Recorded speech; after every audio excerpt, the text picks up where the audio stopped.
Hey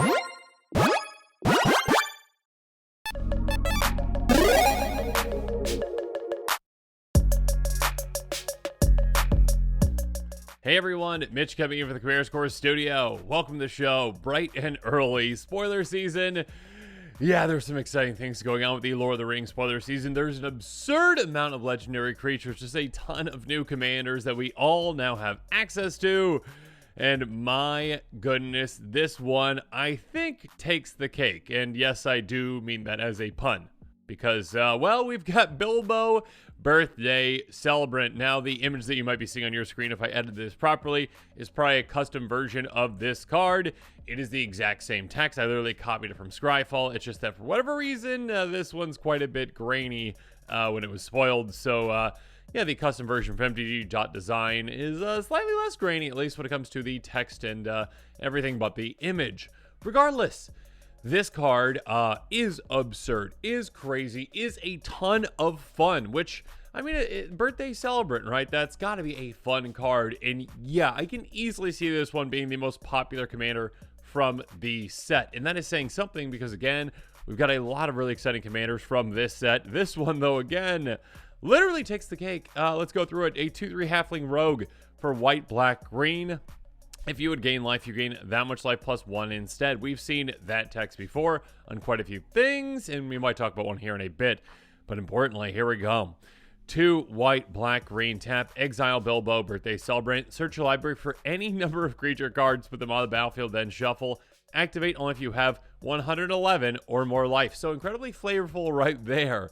But my goodness, the potential for this commander is absurd. Okay, so we've all been there, right? We've all made fun of life gain. Some of us on a YouTube channel, and some of us recently on a YouTube channel. I mean, I'm sure I've done it in the past couple months. Life gain, yes, is a strategy that usually, you know, seems good when you first start playing Commander, and it's like, okay, I'll gain some life, I'll gain some life, I'll gain some life. Cool, I'm at 150 life, and then it's like, oh, I get taken out anyways because I'm behind my other opponents, and yeah, the life doesn't really matter at a certain point. Especially when you consider that, well, poison's a thing, and just got a lot better with some recent sets. Commander damage is also a thing, so you have Voltron can take you out as well. And again, if someone's just ahead of you, they're going to win through attrition. They're going to win over time. That being said, this commander says, let's take life gain to a whole nother level. First of all, yeah, I'll give you a way to gain even more life, right? If you're going to gain some life, you get a little extra. So every single instance of life gain gets a lot better. So if you have a lot of instances of life gain, yeah, I can double up, you know, the small ones. I can give you extra just for the bigger ones as well. You're going to be gaining even more life with this. But the big thing, again, is this is a massive finisher. I mean, this is basically just you win the game. And there are many scenarios where even if you're building your deck not to combo, which you definitely could, you could throw a combo in there. A simple 2-creature combo will just win you the game if you go get those 2 creatures from your library and all your other creatures too, and just win from there.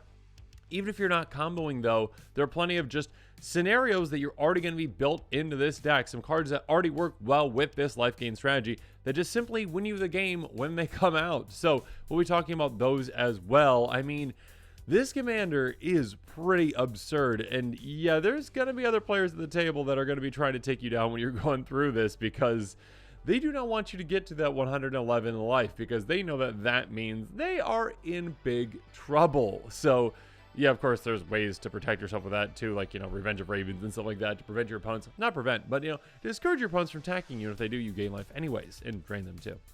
So yeah, I can see this Abzan commander being a very popular one. It gives you access to a lot of fantastic life gain effects, probably the best 3 colors when it comes to a life gain commander that wants to go get a ton of creatures.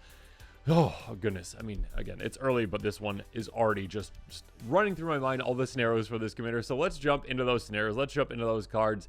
We're going to be talking about the budget buys. There are cards that are within my budget, less than $1. And then the pricier picks, cards that are outside of my budget, cards that are more than $1.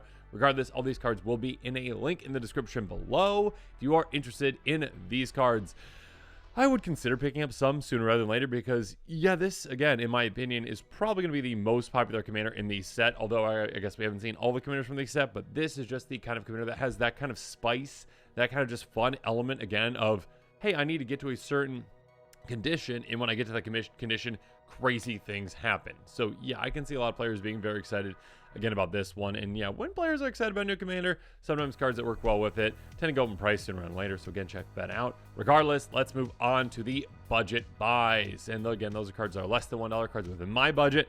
We're going to be starting things off with Knight of Dawn's Light, a 2/2 human knight with first strike that costs 1 and a white. That says if you would gain life, you gain that much life +1, and you can also pump it. That doesn't really matter. The point is this is a low to the ground, easy effect that gives you extra life. So again, instead of just gaining 1 life with certain effects, you're gaining 2, so you're doubling those up. Or again, if you gain 5 life with something, sure, gain 6. These little increments of life gain can just really help you out throughout the game, gaining more and more life, getting to that 111. And of course, there are even more instances of this. And also this would stack with Bilbo as well. Moving on, Corpse Knight.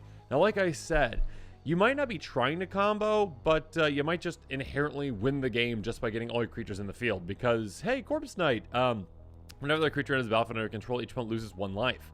If you have enough creatures enter the battlefield, this on its own could just have your opponents lose the game. And of course, you're going to have other effects as well.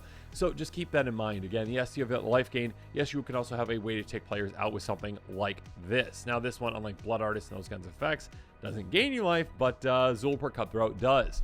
Whenever it or other creature you control dies, you won't lose 1 life and you gain 1 life. So yeah, this is a fantastic way to gain an absurd amount of life throughout the game.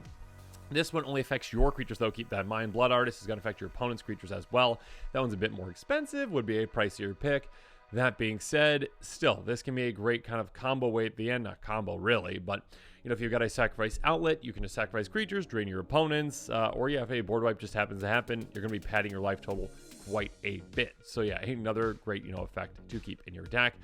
Moving on, again, like I mentioned, like Corpse Knight, you might just have an effect in your deck that's just like, yeah, this just kind of works for my deck, and then I also just win when this happens. Grimridge from Asphodel. Enters the battlefield, just won't lose X life for extra devotion to black. You gain life, your life lost its way. This is just good to have in the deck as it is. Again, this is going to gain you a good amount of life. Even with this in combination with your commander is what, like 10 life gained, right? Because that's 3 devotion, draining each opponent for 3. And then you gain 9 plus 1. So yeah, at the very least, you're gaining 10 life just by playing this. But again, with this coming out of your library, hitting the battlefield, and all the other devotion is going to be counted with that, you're going to have easily enough to probably take all your opponents out. If not, just gain an absurd amount of life, and maybe have other effects that care about when you're gaining life too. Moving on, Sunscorched Regent. This can gain you an absurd amount of life throughout the game as well. 4/3 flyer. Whenever opponent casts a spell, you get a counter on it and you gain 1 life. So this can become a really heavy hitter, and of course gain you a ton of life throughout the game. Again, your opponents, you've got 3 of them. I mean, if you're playing commander, you're going to be gaining an absurd amount of life. They're going to be casting spells, just gain a lot of life, pad your life total. And again, with Bilbo, this is again one of those instances that really doubles up like Zulaport Cutthroat. Instead of just gaining 1 life each time, you're gaining 2. So now whenever your opponents cast spells, you gain 2 life. And yeah, that can really, really, really add up. When it comes to addition, though, Pontiff of Blight. This is a gross card. I absolutely love it. It's got Extort. Whenever you cast a spell, you may pay Orzhov. If you do, each opponent loses 1 life. You gain that much life. Again, it says that much life. So you are going to be draining your opponents for what? 1 each. Okay, I just slipped up on there. 1 each, which makes you gain 3. You'll gain that extra 1 though, so you're going to be gaining 4. That happens every single time when you cast a spell and pay that extra. On top of that, though, this says other creatures you control have Extort. And yes, you can, utilize multiple instances of that. So again, you cast 1 spell. If you've got, say, 5 creatures in play and you've got enough mana for it, you could Extort 5 times, gaining a lot of life. I think that's probably 20. But yeah, you can gain a ton of life with this in play. Moving on, though. You want to gain a ton of life at once? Well, okay, Revival is a nice card. But Revenge is, the side I really want to focus on. Double your life total. Target opponent loses half their life rounded up. Now, having an opponent's life total is hilarious, is fun, can really set yourself up to take them out. But doubling your life total means that you have to get to, what, 66, essentially? Is that right? Instead of 111, because you just need to get to there, double it. And yeah, that's very easy for you to do. You're in a life gain deck. You're at 40 life to start. You just need to gain 26 life, then cast this, and then you're there. Obviously, you'd have to hold that amount as well.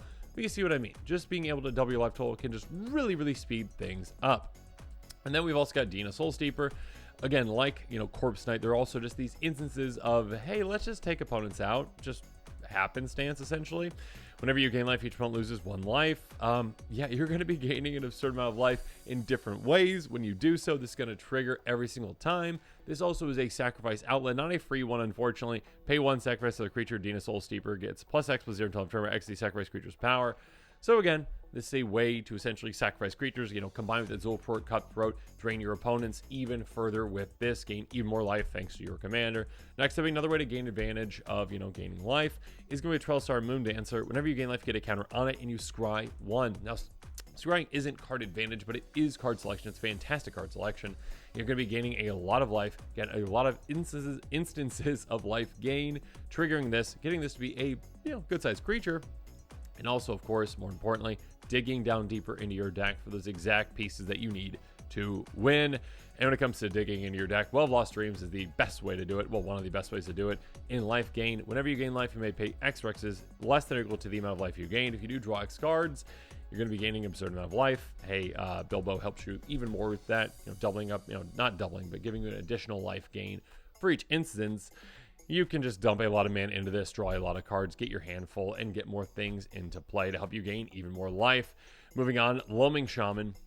This is going to be, well, maybe important if, hey, you're not planning on taking your opponents out just when you activate your commander go, your creatures in play. If you don't have those, Corpse Knight type effects, if you don't have those ways to be like, yeah, I just win, then, yeah, you're probably going to want to consider a way to, well, reset things because you just utilize all your creatures if they all get dealt with. Or maybe if you want another go around, sacrifice those creatures with a free sacrifice outlet, get them in your graveyard, then reshuffle them with this. Enters the battlefield, target player shuffles any number of target cards from your graveyard in their library. So there you go. Or you can utilize this against an opponent's graveyard synergies as well.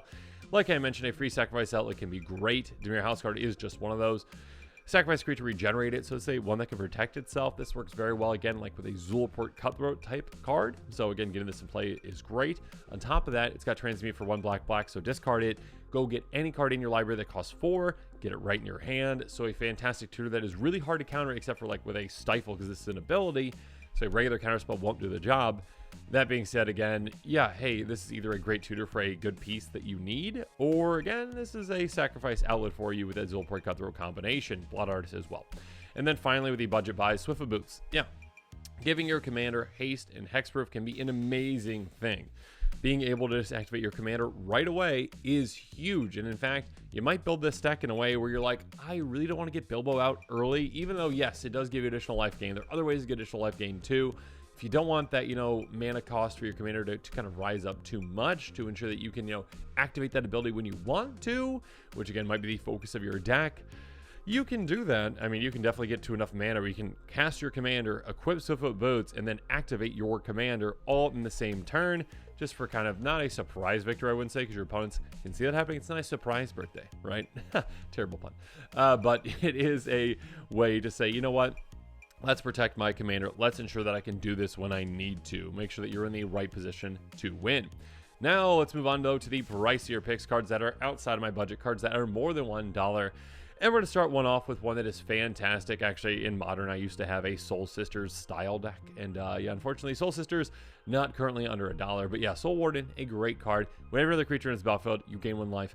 You might notice that it doesn't say another creature you control. It's just any creature. So your opponent's creatures as well. This is a 1 mana card that can gain you a certain amount of life throughout the game. And again, just keep in mind, again, in combination kind of with those other type effects, like, hey, whenever you gain life, drain opponents, like that Dina, or like Marauding Blood Priest, I think is another one like that.